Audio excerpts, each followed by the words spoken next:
Well, looks like we're all right back down to earth where Tom Brady reigns supreme. And, if any one of you are just like me, I hate him, and I hate that big 87. I hate that guy. And Buffalo, yeah. they just keep beating us. And you know what? It was pretty close towards the end of the half, but something happened. You haven't stopped talking about it. What's going on at the end of the half there? Still, and I keep saying Maroon's a maroon. Is Dick Duran coaching the team again, for crying out loud? We have the ball with 2 minutes and 13 seconds left in the half, a tie score. And I don't know, they want to come down and get points. That's important. He's been saying that with Manuel a couple times last year. We've given up points at the end of the half, I think 2 or 3 times last year.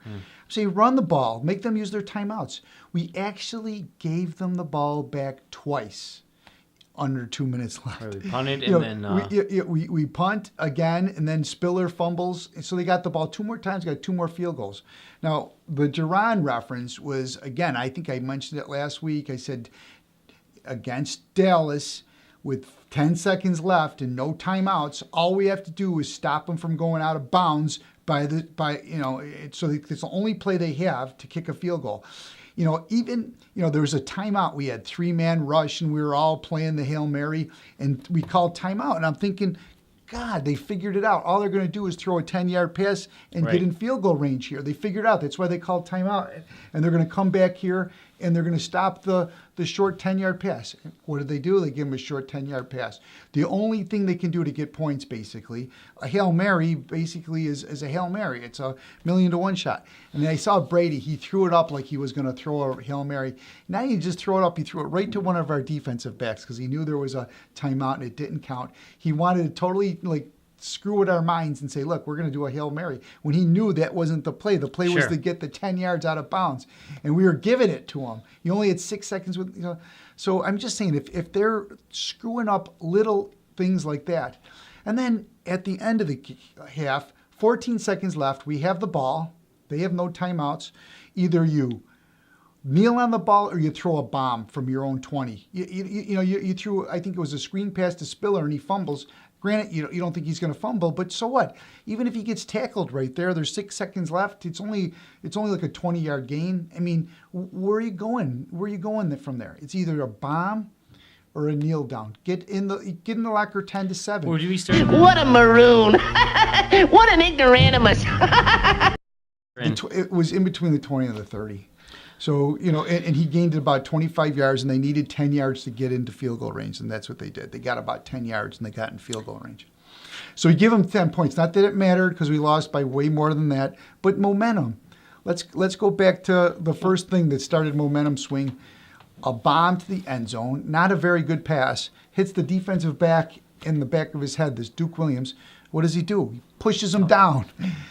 The ball's not even anywhere near him. He's not even looking for the ball. His hands aren't even going up like I'm going to catch it, and he knocks him down. Don't they teach you that in first grade? Turn and look for the ball? Hey, he would have just caught it. It would have been interception. He would have been intercepted. Could you imagine the crowd and everything else and the momentum if he intercepts that ball instead of knocking him down? Okay, I'm upset. I'm all excited. But, real quickly, though, at the end of that half, Spiller, if he just steps out of bounds, now we're right at midfield. One more pass to the outside, and we're in field. We're kicking the field goal, and it's 10-10. It's 14 seconds left. But we're not getting the ball back either, though. But we're also not getting the ball back. Throw an interception 45 yards down the field if you want to do something. It's funny. You mentioned the interception. Now Orton did throw an interception early on. It wasn't too bad. It wasn't a killer. They had it their 40, which unfortunately was about where they started with the ball every time. But it wasn't that bad. It was at least a downfield pass, and we were able to recover. In fact, I think we stopped him right after that. If I do, our defense didn't play that bad of a game against the run. Yeah, against the run. In the first half, we kept them pretty tight. We kept them under 100 yards against the run, but Brady, 27 for 37, only 10 incompletions for 361 yards.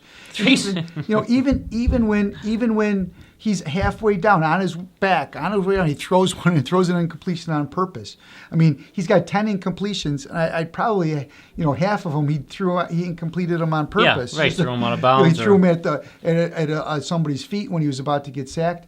At least 2 of them, he did that. He barely had any incompletions. At the end, we do a punt to the 3-yard line. It's an 8-point game. Maybe we can come down and get another touchdown and score. What do? We give up 97-yard drive. And it's just throw the kitchen sink at the guy. You cannot give this guy time. That's true. And I will say, too, I didn't notice till after. I guess I should have noticed, but I was a little bit surprised seeing that Aaron Williams didn't play.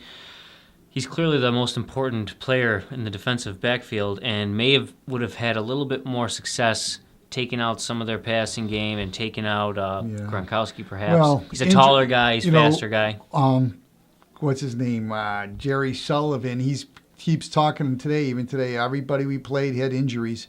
And, of course, if we would have won this game, he would have wrote that they had 4 or 5 injuries during the game. Yeah, sure, of course. These guys were falling like flies. But nobody talks about that when we lose 14 straight seasons. Well, we had a lot of injuries over those 14 straight seasons. Injuries don't matter when we get them. But it matters if they get them and we win. I don't give a shit who's playing or who's not playing. Winning and losing, it's the only thing that matters. You can't feel sorry for the other team because they're injured. They don't feel sorry for you. Sure. If whatever they got, you beat them on that day. That's part of the game. So it doesn't make you any better or any worse. You are what you are, like the old coach used to say. If you're playing a team with a bunch of injuries, so what? That Mayo got hurt. Why couldn't we run the ball? I think we got some issues. Everyone's saying Spiller, but Spiller, Jackson, and Booby. No one's running. Nobody ran the ball. Well, it's Anthony Dixon. I can't stand that nickname. But offensive line. They said, well, one of the tweets was, it's pretty apropos for Booby to be running the ball when it's breast cancer day. Right. But he had a funky little run for 1 yard that he ran over the top of the 1 yard run. Yeah. You know what? Still a 1 yard run. So. But I'm still wearing black. I'm still wearing the Sabres.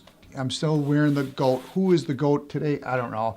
I want to blame it on the coach. I want to blame it on the quarterback. I want to blame it on everybody. The bottom line is, as long as Belichick and Brady are there, it's going to be very difficult to overcome this division.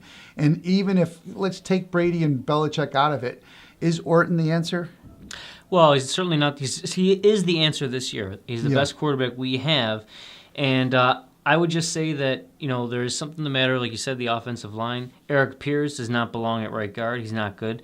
They got 2 rookies, so there's going to be growing pains with the rookies. The center's good, but if he's surrounded by a rookie and a schlub, then he's not going to do good. And Cordy Glenn I think he was shown up a little bit today. Now, I don't know how much of that is to do with being next to a guy who if I'm the left tackle and my guard right next to me isn't up to par, if I'm worried that he's going to screw up. Am I trying to help out what's going on? There's got to be something like that going on because I've seen a lot of that. I've seen a lot of mistakes out there, that's for sure. And we can't run when that's going on. And the quarterback, if he's not going to have time, he's got guys ready to murder him, he's not going to be successful. I don't care if you're Brady or if you're Kyle Orton. And I think Kyle Orton's good enough to win. He's good enough to make a team win. He made some nice passes. He had that zip pass in for Woods for the first touchdown, came down. It's a ball game. It's 7-7 at half, and then we gave up, 6 points for no reason at all. He made a really nice couple of passes down. We were 4th and 2 in that last drive to bring us within one thing. Woods. And Woods, and then Hogan, give a call out to him, his first NFL touchdown. The kid played lacrosse all the way through college and then played 1 year at Mammoth yeah, State, right. The kid's an athlete. We got some good receivers. I wish they'd throw a couple bombs a game to that Goodwin. He's got the speed. Yeah, they did try to throw the one, but there was a time. Was I think he went in, and he might have thrown it out of bounds on purpose. I don't know. Yeah, that's true. But just throw a couple up there, especially on those sacks that he's hanging onto the ball for so long. Just throw it as far as you can down the field. Give it that's the only thing that's going to loosen up this run. And the offensive line's got to come around. I think that's something that's got to happen. The problem with the offensive line is you're not going to get anyone now. No, they got to grow together and they got to get better. And it is what it is. They picked up that guard Williams. They put him on injured reserve today. So he's not coming back in. So you're living and dying with this rookie Cyril Richardson and Eric Pierce on right guard, who I think is actually worse because he's not really a guard. Not a guard, and he's just too tall. And that Wilfork is so big and stocky, you can't do nothing against him. So he couldn't run. The middle was collapsed for the run, and then the outside, those guys were coming fast. We weren't ready for it. We got beat. I wouldn't say all phases. Special teams was kind of even. It wasn't really anything big happened there, and the penalties. let's be remiss. No, you said the Duke Williams penalty, but the phantom penalties, the Jerry Hughes fake penalty. Yeah, the interference on Watkins. What was that all about? The guy was trying to get out of the way. I mean, they're just throwing a flag just to throw the flag. I keep saying this, and I know I sound like somebody's old grandfather, but bring back the replacement refs. They did a much better job than these guys. Hey, anyone would do a better job. That was terrible. And they should say, hey, last thing Murph said on the radio, because for whatever reason I only listened to half the game on the radio, but he did say, hey, why don't they review a lot of those calls? Why can't someone be watching all of them? I mean, if it's that blatant. If it's that blatant, it didn't happen. I mean, it's so clear. Why it's just a judgment call? I mean, at least look, he didn't even touch the guy. So it's too bad. Congratulations to the Pagulas on buying the team. Terry, we really appreciate you keeping the team here. Hopefully they'll get a couple wins for you, Terry, and your family. We'll throw a couple pictures up there for you. But God bless you. I'm really glad you're the guy. I love your emotion. I love your heart. I love the way you get up there and say, look, did I pay too much for the Bills? We'll ask all the Bills fans. I don't think you paid too much. Terry, if I had 1.4 or 1.6 or 1.7, I would have outbid you. I would have paid more than that. But I don't have the money. So I'm glad you had it. I'm glad you did it. And I look forward for the next 8 or 9 years. I hope we can get somebody to bring us to the Super Bowl, a quarterback. And I hope, maybe I'm alive still when you build a new stadium downtown, because I know you're going to do it. Good luck with the Sabres and the Bills. And we're going to beat Minnesota, the Jets, Kansas City, and Miami the next 4 games. And we'll be 7-4, 7-3, and we'll be on our way to the playoffs.